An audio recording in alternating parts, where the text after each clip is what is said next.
Hello, and welcome to the Empowerography Podcast. This is a platform created for women's voices to be heard and a place to share their stories, journeys, and successes with the world for the purpose of helping other women who might be on similar journeys. We are empowering women one episode at a time. I'm your host, Brad Walsh, so kick back, grab one of your favorite beverages, and enjoy the stories.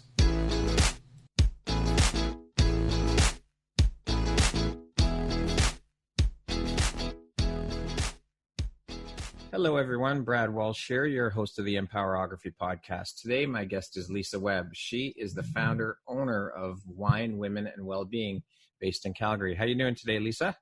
I'm good, thanks. Thank you so much for agreeing to be part of the podcast and be a guest here today. I appreciate you. Oh, it's my pleasure. How was your Canada Day? It was good. It was slightly uneventful because of COVID times, but it was just nice to spend time with family and relax. Excellent. Well, let's jump right in here. You have quite the interesting story to share here on the podcast, and you wear many, many hats. First off, you're a mother, you're an educator, a public speaker, an entrepreneur, an author, and a world traveler. I read that you've lived on 4 different continents. Your kids have traveled to and explored 40 different countries. Wow. That's pretty incredible for the kids and you. Can you tell us a bit about your life as a traveler? Yes. It's just something that I didn't travel a lot as kids. We did a lot of camping. We went to Florida. That was our big adventure as kids. And for me, that was traveling, and it still is. And I loved that. But when I graduated from university, I got my education degree. And right away, the day after my last day of practicum, I went with some girlfriends and I taught school in London, England. And that was my first really big adventure. And from there, we explored Europe. And we explored basically everything that we could in that short amount of time. And from then, I came back to Canada, moved to Calgary, and started teaching here full time. And then I used every summer and every spring break I had to travel. And I found myself building a house in Peru one summer, and I traveled through India another summer, and I went and taught English as a second language in South Korea for a summer. And so I have always had that, since that time when I was 21 or 22 years old, I always had that travel bug. Yeah. And then when I met my husband, he also had that travel bug on his own. So I think that was a big connector for us, because we were like just a natural fit. And we actually never traveled together. We got married quite quickly after we met. So our first big adventure together was on our honeymoon. Wow. And we just haven't stopped since then, I guess you could say. I love it. Yeah. I read that both of your daughters were born in France. Is that correct? They were. Like I said, that I had been to France before, but moving overseas wasn't something that I ever really considered. And I might be jumping ahead here, but I'm just going to go for it. I always, like I said, traveled in the summer. And it wasn't until right after my husband and I got married that he had this job opportunity. And then I had to think about permanently moving overseas. And when we did that, we were living there, and that's where both of my daughters were born. We were there for, I should probably know this, but 5 or 6 years. And so both of my daughters were born overseas in France. Both of my daughters, French is their first language. Wow, and, that's awesome. They are very French. They are into the camembert and the pate and the foie gras. I love until it. very recently, that was all they knew. Wow, that's incredible. So what is it about travel that excites and inspires you so much? It's the adventure. It's the learning about new cultures and having new experiences. And I think everything's really intense when you travel. It's high highs and low lows, and it's crazy things happen. And it's just so different from the everyday that even if you're not doing anything, even if you're just going to the grocery store, it's exciting. And I love that. Now, you're an author and you've written multiple books, but have also written a children's book series all about travel and exploring different countries. So I'm imagining that your life and your kids are an inspiration for this travel book series, children's book series. Can you tell us a bit about the series that you wrote? Absolutely. I'm really bad at scrapbooking. I'm really bad at getting pictures printed off or organizing pictures on my phone. I take a lot of pictures and then I do nothing with them. Right. So we've had all these crazy adventures, and then we weren't doing anything with our photos. And I thought, I need to find a way. The teacher in me wanted to sort of document these educational experiences and make it kind of like a gift to my own kids. So in my book series, The Kids Who Travel the World, the two characters in the book are my own daughters. Right. And in each book is based off a country that we have been to and things that they have done in that country. But I made it in a way that it would work for all kids who were traveling or who just wanted to know about different countries, because I thought there's so much richness. There's so much to learn from traveling. And it was just normal for my kids, but I wanted to share that with other kids so they could learn about what life was like in different countries. That's amazing. How many books are in the series? 6. And it's 6 different, each book is based on a different country. So you have 6 different countries that you talk about? Yes. Awesome. I love it. I mean, I think travel is such an important thing, and I think kids should travel. I tell my daughters, we've always told our daughters, that you should travel before you settle down and get it, like go with some friends and just see the world. There is so much out there to see and experience, and the culture. And I just think it's such an important part of a young person's life to get out there and see the world. And it helps shape who you become. I completely agree. I think it's the best education that anyone can have. It's better than anything you can learn in school. It's you're learning as you go, and all the people you meet is probably, for me anyways, that's one of my favorite parts of travel, is all the people you meet from all walks of life and all the different countries. It's so inspiring, and it's so amazing the things you get to see and experience. Absolutely. Now, you also wrote a book about living a life in France. Can you tell us a bit about that book and when that one comes out? Because I don't think that one's out yet, or is it? It's not out yet. I'm actually, as we speak, in the very final stages of editing. Awesome. This book is called Becoming French, and I actually wrote it about 6 years ago. Okay. And then I did nothing with it. I wrote it because I had all these crazy stories about settling into our life in France. So leaving Canada, what it was like moving to France, what it was like being pregnant and becoming a mom for the first time as a foreigner, and just the culture, like everything that I was learning. I felt like there was so much there.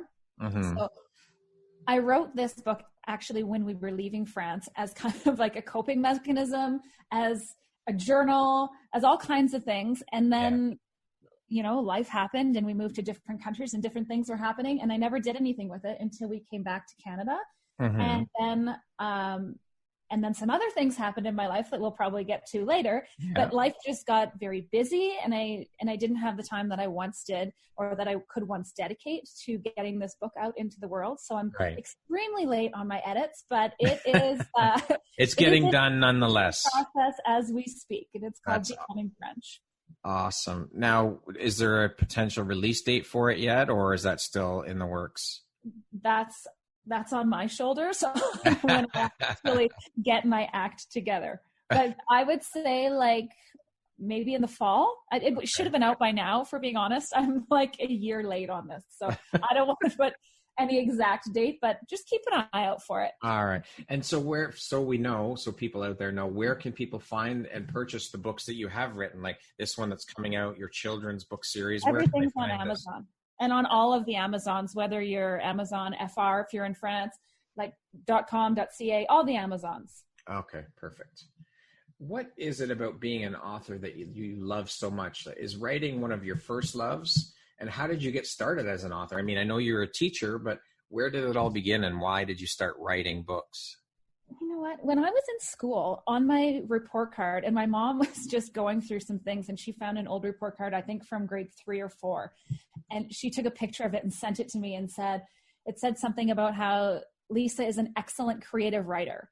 But I never really wrote after that. And my degree is in English before education. But I wouldn't say that writing is my first love. I would say that traveling probably is. And that's probably why most of my writing is travel based. Okay. But I find that it's a wonderful creative outlet for me. Some people use photography. For me, it's writing. Yeah. And it helps me process things. And it's almost like a form of therapy for me. Like when we're going through big transitions, whenever we're moving countries, whenever my kids are having their first day of school on a different continent, I find the night before I'm always writing without even realizing it.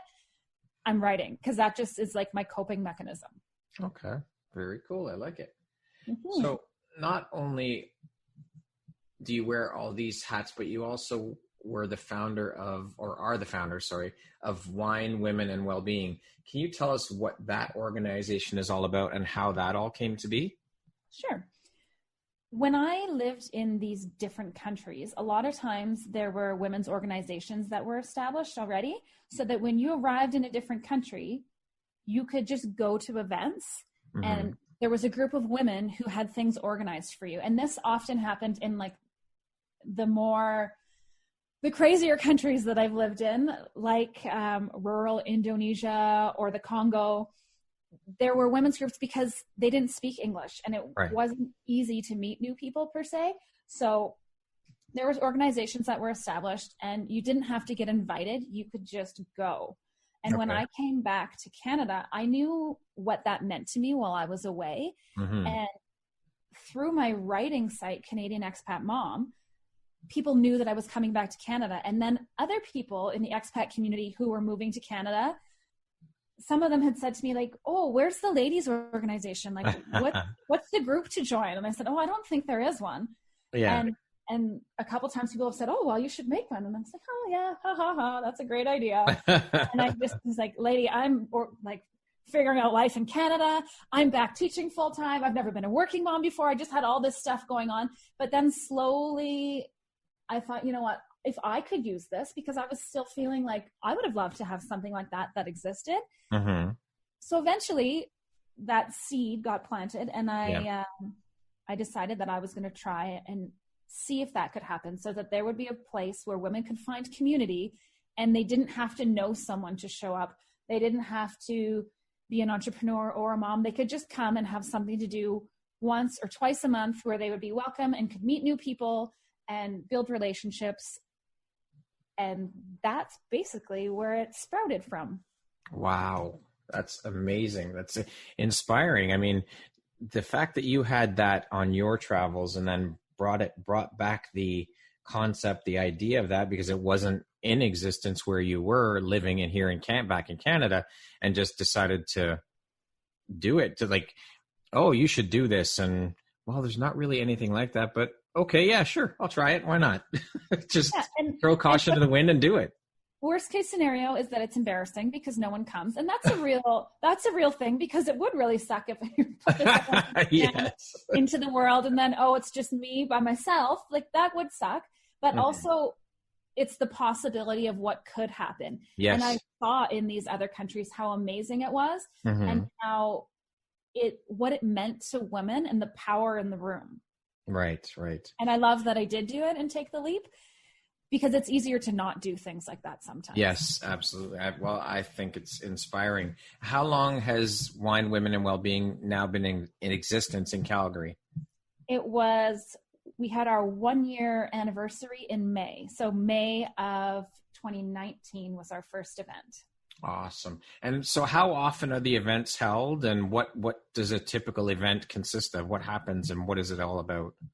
So our events here in Calgary we started at once a month, and all the branches. So now there's 11 branches across Canada, and once a month we have events, and those events are always going to look different. It might be an inspirational speaker. It might be someone who's holding a workshop. It's kind of a place where women could come together, grab a glass of wine for social lubricant, meet new people, and then hear a speaker or learn something new. And here in Calgary, it really took off, and people started approaching me saying, well, this is what I do, and I'd love to share it with your community. So what I started doing then was having one main event per month, and then I've had one learning night. So the main event might be an woman in business who has an inspirational story, or someone who's gone through a hard time and has overcome it, and something that would empower and inspire our community, no matter who the person was. And then the learning nights are more like something specific. So it might be helping entrepreneurs start their business. It might be learning about finances. It might be a paint night or aromatherapy bracelet making or a cooking class. So those are more specific, where you learn something, and it might not be for everyone, but it might be for a lot of people. So those are more of a niche audience. Okay. So now here in Calgary, we have 2 events per month. Well, when it's not COVID. And the other branches usually start with one main event per month, and some of them have gone on to 2 events. So it all depends on the city and the size and the demand. Right. Now, how long does an event typically last? Well, we always say 7 to 8:30. Okay. I don't know that I've left before 10. Well, you're the organizer. You can't leave before that. Yeah. So we say 7 to 8:30. It never really ends at 8:30, but to me, that's a sign of a good time. Oh, yes, absolutely. It is. It absolutely is. You had mentioned you have 11 branches now. That's pretty amazing growth in a year's time. Can you tell us this? Would you mind rhyming off the cities that the branches are in, just so the audience knows, and if they want, they can look it up in their city? Sure. Okay. You're going to put me on the spot. Let me get my mental map of Canada out here. I'm going to start on the West Coast. We have Vancouver, Kelowna. We have Calgary, Okotoks, Strathmore, Airdrie, Medicine Hat, St. Albert, Edmonton, and I don't want to miss anyone. Toronto, Halifax. Oh, who did I miss? Okay, please don't be personally offended if I missed you. Did I say Airdrie? Yes, you did. Yes, you did. Yep. Like I'm missing someone in there. And Toronto, did I say Toronto? Yes, you did. Well, either way, we are Halifax to Vancouver and everywhere in between. So if you don't have a branch, we're always looking to grow, because I think it's important to note that it's not just big cities that need community. And sometimes it's harder to find that in big cities. Right. So those are kind of natural fits, but we need community everywhere. And I feel like the power of community when we get together as women is just incredible. And I always say that if I could bottle up the energy in those rooms, I'd be rich. It's just like, it's really something magical. So how do you recruit or find the women who run each of these branches or chapters in each city? What's your process when selecting the woman to run each branch? So this was kind of like a beautiful accident that happened. Okay. And it started here in Calgary, like I said, out of my own desire to have the community I had overseas here.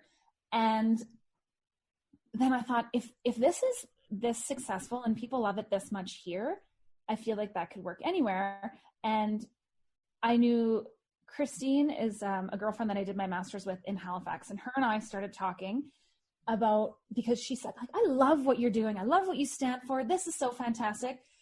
And I said, well, do you think that would work in Halifax? And she was like, well, I don't know. Let's see if it can.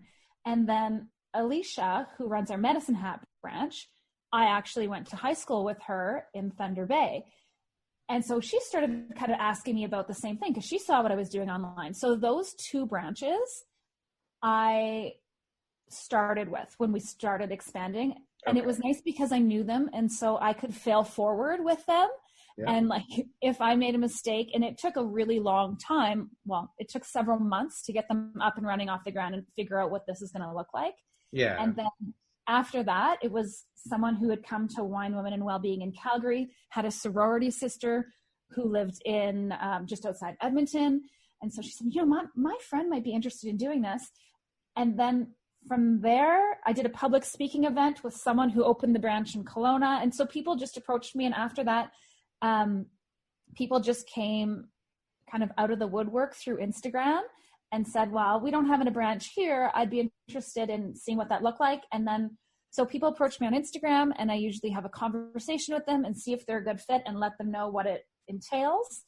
And if they're a good fit and we have our values aligned, then we go from there. Awesome. I love it. Do you get women emailing you saying, we want to start a branch here? Can I be the leader of this branch? Or is that typically how it happens? That's exactly what happens. Yeah. And then I kind of just, and it's people who have followed us on Instagram and say, hey, well, this could work in our city. Right. And then we just have a conversation and I get to know them a little bit from there. I love it. What would you say are your future plans for Wine, Women, and Wellbeing? Where do you want to see this organization go? What's your plan for it? Well, the traveler in me and the global citizen in me knows how important community is. Yeah. And I would love to just see us continue to grow and maybe grow into other countries and just continue to build and connect women without borders. So anywhere, really. Okay. I like it. What is it that excites and inspires you personally about being an entrepreneur?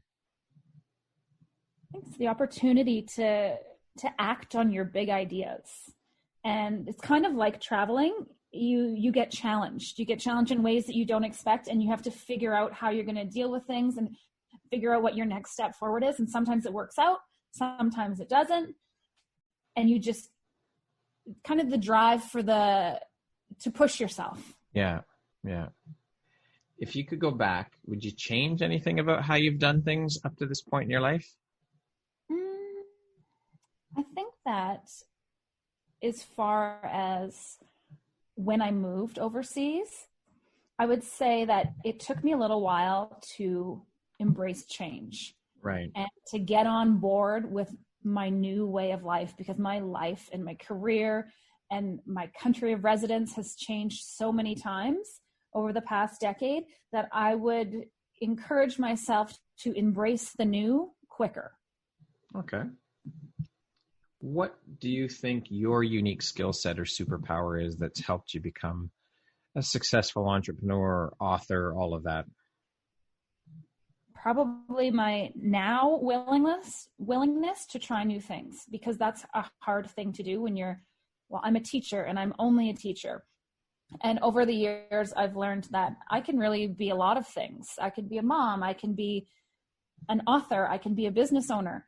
And so now I try new things, and I wouldn't say that I'm not afraid to try new things. I think we all are. I'm just more willing. Okay. What did you give up to get where you are today? What did you have to sacrifice? Well, I thought that in my mind, when I got an education degree and then I had my master's in educational leadership, before my husband and I moved overseas, I was an assistant principal, I think at 28 or 29 years old. Mm-hmm. And that was my track. That was my path. I was going to be a principal. I was going to move forward in education. What's the big thing? Can I be the minister of education? What can I be? I had big dreams in that direction. And then right after I got my master's degree and I got that promotion to assistant principal, I quit my job. I just fully quit. Wow. To be a stay-at-home mom for almost a decade. Like you don't think I'm going to go get a master's degree so I can not use it at all. Yeah. That just doesn't happen. Yeah, that's what I chose to do. But the experiences that I got during that time changed my path in a beautiful way. And I wouldn't go back, and I wouldn't change it for anything, even though it wasn't all roses and it wasn't always wonderful times. The hard times built character, made for great stories. And so my path has changed. I gave up that dream to move up the educational ladder. And even though I'm back in education, my path has changed. And now I accept the fact that I don't know where my path is going to lead, and I'm okay with that. Yeah. What was a turning point in your life, and how did it affect you? I would say that job quitting experience, that leaving the career behind to embrace the unknown was really hard. There was a really tough 6 months there. Yeah. And it was the unknown, like, what am I going to do? I didn't go to school for nothing. What is next? And not knowing what's next has taught me that it's okay. And so that has changed probably my life perspective. And I don't worry as much. I don't worry because the next thing will come if you're open to it. Right. What would you say is the best advice you've ever received? My teaching mentor always says, Melissa Basuto, she always says, presume goodwill. And with that is give people grace. Yeah. And I think that if we give people the benefit of the doubt, if we think everyone's trying their best, we just approach life and people in a more open and kind way. I think that's really sound advice. I think that's great. I mean, too often we get caught up worrying about what everyone else thinks and what everyone else is just get into that mindset that everyone's out and out to do good. And as long as you're doing good and good by your family and your friends, your circle, then everything will be fine, I think. Exactly. What would you say is one of the most important things you've learned in your life? And what was your life like before learning it? And what was your life like after learning it? I think through all of our travels, I've learned that stuff is just stuff. And that was another hard lesson for me to learn, because I remember having bins and bins of baby clothes, and I wasn't necessarily done with having kids yet. Yeah. But we were moving from France, and we had the smallest little, we didn't even have a sea container, like a tiny little space of things that we could bring with us to Indonesia. And I remember being like, well, my baby clothes alone would have taken up our whole shipment. And I was so attached to all these little tutus and all these cute little outfits that my girls had. And my husband was kind of pushing me along, okay, Lisa, we have to pack. Like, you have to go through this stuff. And I was so attached because it was that time in my kid's life. Right. That I ended up taking those bins and I didn't even open them. I just gave them all away. And I thought, if I start going through this, there's just no way that I'm going to be able to like separate from the stuff. And maybe that's the materialistic North American in me at the time. Yeah. But if you move around the world over and over again, you start to realize that it really is just stuff. And as long as I had my kids, I didn't need the onesie that they wore. Now, would I like to still have those? Of course, yes. It's sentimental. And actually the people that I gave it to, they did pull a couple of them out and say like, oh, this one was special. Like, it had her name on it. So they ended up giving it back to me years later, which was really sweet because they knew I just couldn't bring myself to open the bins. Yeah. But we've moved around and we've gotten rid of our stuff multiple times over and over again. And I know now that as long as I have my health and as long as I have my family and we're together, that's what's important. And that's what matters. It's not the size of the house we've lived in. We've lived in big, beautiful homes. We've lived in tiny, like Soviet style apartment complexes in West Africa. Yeah. And it's about who you're with and how you're acting. That's important more than the things that you surround yourself with. I think that those are the incredibly valuable lessons you learn from traveling, because let's talk about the stuff first. I mean, when you're traveling, you can't, I mean, I've gone backpacking through Europe. I spent 2.5 months backpacking with friends, and you can't take all your shit. You have to limit what you bring with you. And just, again, it goes back to the experiences and the life lessons you learn as you're traveling and the things you learn from the people you meet while you're traveling. Travel is so incredibly important, I think, to learning life lessons and how to deal with life and learn about new cultures and experiences. It's everything. Travel is everything. Yes. And I think the lesson that a lot of people have learned now during COVID times is a lesson that we learned living on compounds. Like, when you live on a compound and you're in a developing country with no infrastructure and nowhere to go, nothing to do, you turn to the people that you're with. Yeah. And our family unit became, okay, well, what can we do together? And so it wasn't about what we had and where we could go. It's just about the experiences that we could find together. And I feel like deep in like the winter of COVID, like in March when we were all locked in, Yeah. the amount of times my husband and I said to each other, oh my God, it's like we're on a compound in Congo. Like, we got this. We've trained for this. We're ready. This is a walk in the park. We've done this how many times? Yeah. But we were like, well, the electricity isn't going to cut out and the water's still good. So that's right. We're okay. We can get groceries delivered to our door. We're still pretty spoiled. Yep, we are. Absolutely. And I think that's another lesson that travel teaches you, is that when it comes down to it, family and who you're around is what's important. Not, again, like you said, not the stuff and things like that, but the experiences, creating memories. Like, you can buy all the material shit you want and I was speaking with a guest on the show a little while ago about this, and they were talking about how they love to travel and they're trying to teach their children about traveling, and that they don't need the gifts, like birthday gifts and stuff. She said she would rather buy a trip or purchase a trip somewhere with her daughter or daughters and go and experience life, create those memories instead of materialistic things, because materialistic things go away. Travel memories don't. They stay with you forever. Exactly. So while we were overseas, in 10 years, all but one Christmas, we spent somewhere else in the world. Like, our gift to ourselves for Christmas was the experience of going, we spent Christmas in Copenhagen. We spent Christmas in Russia. We spent Christmas in Dubai. I can't even think of all the places that we've spent Christmas, but our kids would still get gifts because Santa still has to come, but Santa might bring them mitts and a toque if they were in Russia. That's right. That's right. And in Dubai, Santa might bring sand toys. Yeah. And it was just, the expectations were never there for, where is my big giant gift? Yeah. Santa would always bring experiences in those places. So, look, tomorrow you're going to the Moscow Circus. There you go.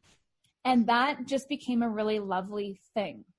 I think that's amazing. Those memories that we created, for me, they wouldn't remember what they got. Oh, I got this sweatshirt. Or, I mean, they were still little on some of these trips, but the memories that we've made, and maybe selfishly, because when they're really little, it's us that are making the memories. They remember the pictures. That's right. The picture. But we just had so many really amazing times that a ski jacket or a snowboard can't beat that. That's right. 100%. What would you say makes you feel inspired or like your best self?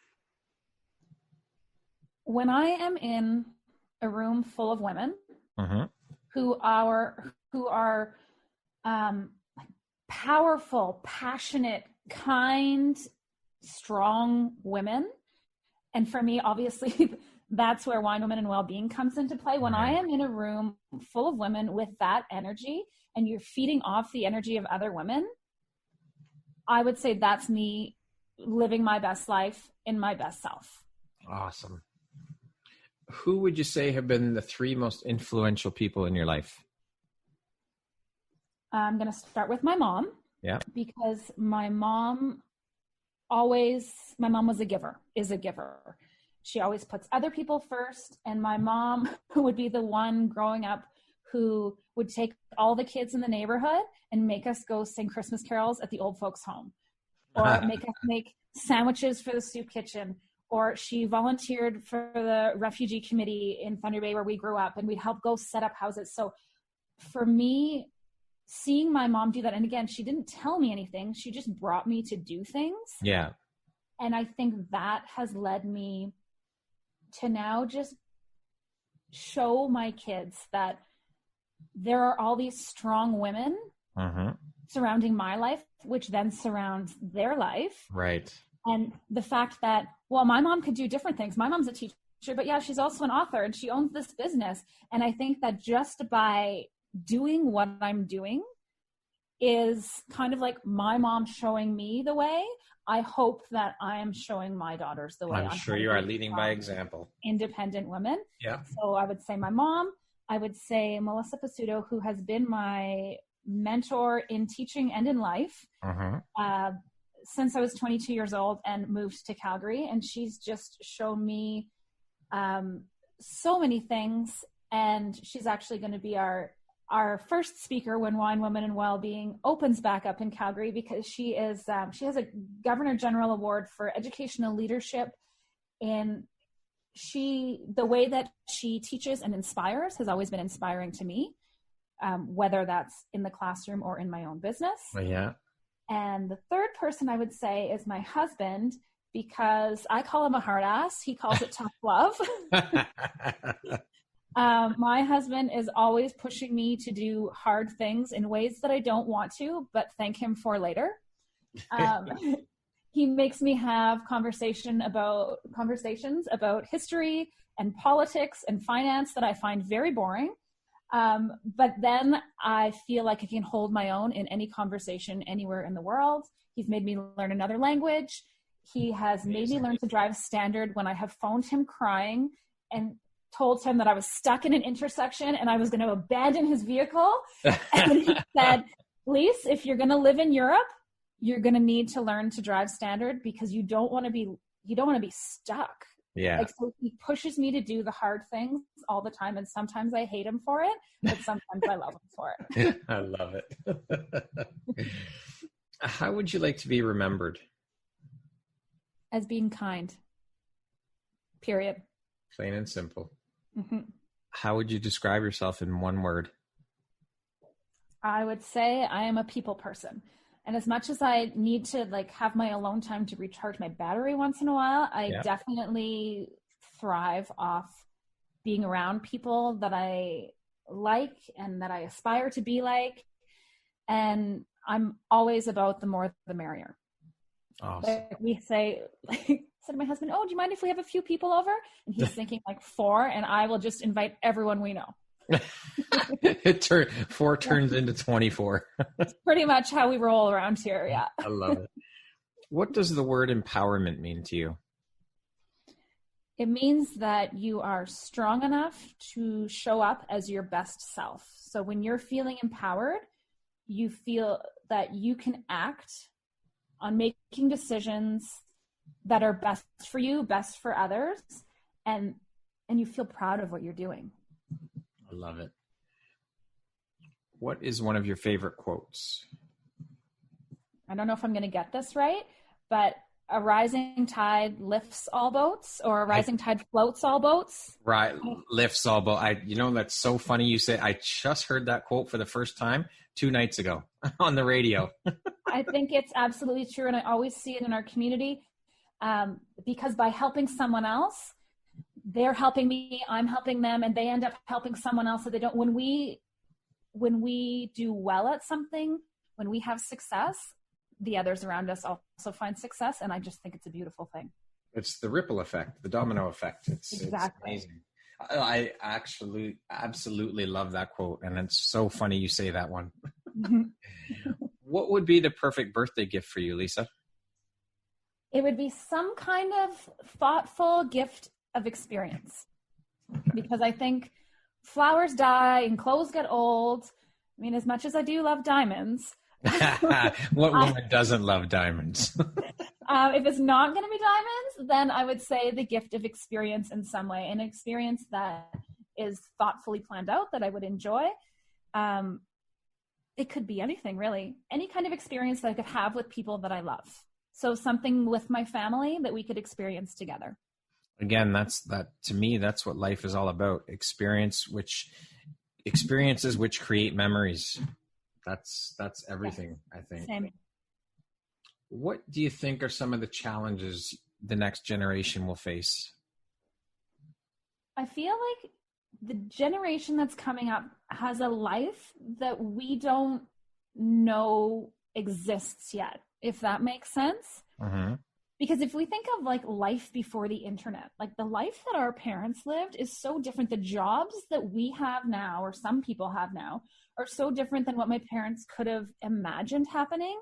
Yeah. But I feel like the kids that are growing up now in the day and age of technology, I feel like maybe we can't even imagine what their life is going to be like. It's not like you just go to school, get your job to do one thing, and it's never going to change. Mm-hmm. I feel like they're going to have to continue to evolve and grow and like, thank God there was no internet when I was a teenager, because I don't want that shit out there. Yeah.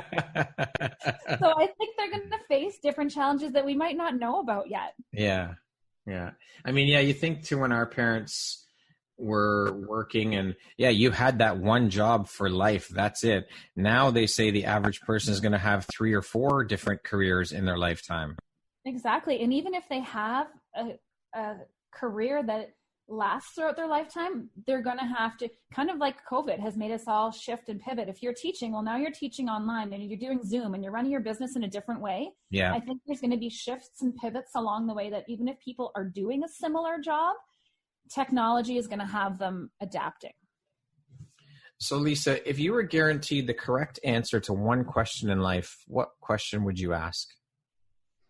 This might be a little bit dark, but I would probably ask something about the afterlife. Okay. And I feel like just because we know there's nothing nowadays that you can't look up on the internet or ask someone or Google the answer, but nobody knows what happens after we die. And again, a little dark, but like, do we go to heaven? Is there life after death? Like, what happens after we leave the earth? And that, I don't know. I thought of that and I thought, what the hell? That's not something I've ever thought about before, but it's definitely something that I don't have the answer to. Okay. So I would like to know. Interesting. Okay. If you were to have a dinner party and had to invite one musician, one politician, a famous couple, and a family member, who would you invite? Also a difficult question. And I think that the lover of a good party in me would, like, I don't follow, this is hard for me because I don't watch TV.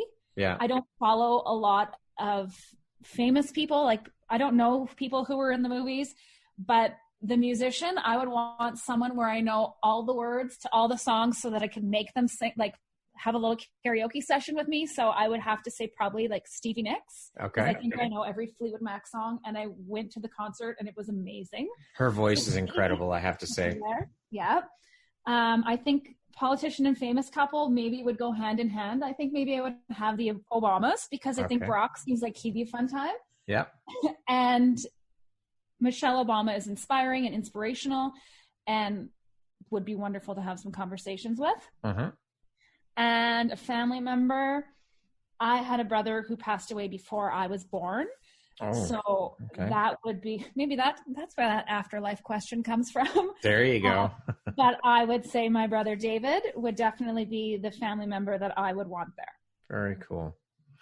If you could go back and give your younger self one piece of advice, what would that piece of advice be? I would say find your confidence earlier. Love it. Because when you're confident, you have the courage to do things that you might not otherwise do. And that is back to like when you're in school, when you're giving presentations, when you're dating, when you're doing a job interview, just be confident because that it's such a game changer, I find. It is for sure. And I would also tell myself about running because running has been a game changer again in my life. Okay. Because it's something I could take with me wherever I go. It's a way that I explore different countries. I don't have to bring anything with me besides a pair of runners. It's good for my mental health. It's good for my weight. And I never regret going on a run. And it's become such a big part of my life that I wish I would have found out about it before I was almost 30 years old. Okay. Lastly, if you were to deliver your last 30-second speech to the world, what would that last 30 seconds sound like? It would be something about how we treat each other, that we should be leading with kindness and expecting nothing in return, because if we can be a light in someone else's life, I think the ripple effect in that would be huge for the people in our life, for the world. If we all led our lives in a way that we just are kind without expectation, it would be a wonderful place to live. Yeah, I think as long as we all do our part and do good by the people we surround ourselves with, then that's all that you got to do. That's all you can do. And that's what you do to have a good life. And again, like you said, the ripple effect, it will carry on. It's contagious, like smiling, right? Exactly. Well, Lisa, thank you so much for agreeing to be part of the podcast and be a guest here today and share a little bit of your journey, your life, and your career as an entrepreneur and a teacher. And it's been an absolute pleasure chatting with you, and I appreciate you being here and sharing with us today. I would love to have you back at some point, maybe after your book comes out. We could have you back to talk about the book a little bit more in depth. That would be fantastic. It's been great. Thanks for having me. My pleasure, Lisa. Once again, my name is Brad Walsh, host of your Empowerography Podcast. Today, my guest has been Lisa Webb. She is the founder and owner of Wine, Women, and Wellbeing based in Calgary. Thanks, Lisa. Have an amazing day. You too.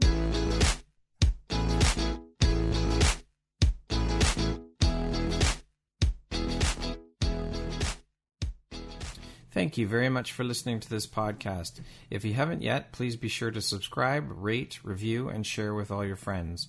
You can find me at viseuphoria.ca and follow me on Instagram at Empowerography Podcast and on Facebook at Empowerography. Please join me next time for another inspirational story from yet another amazing woman.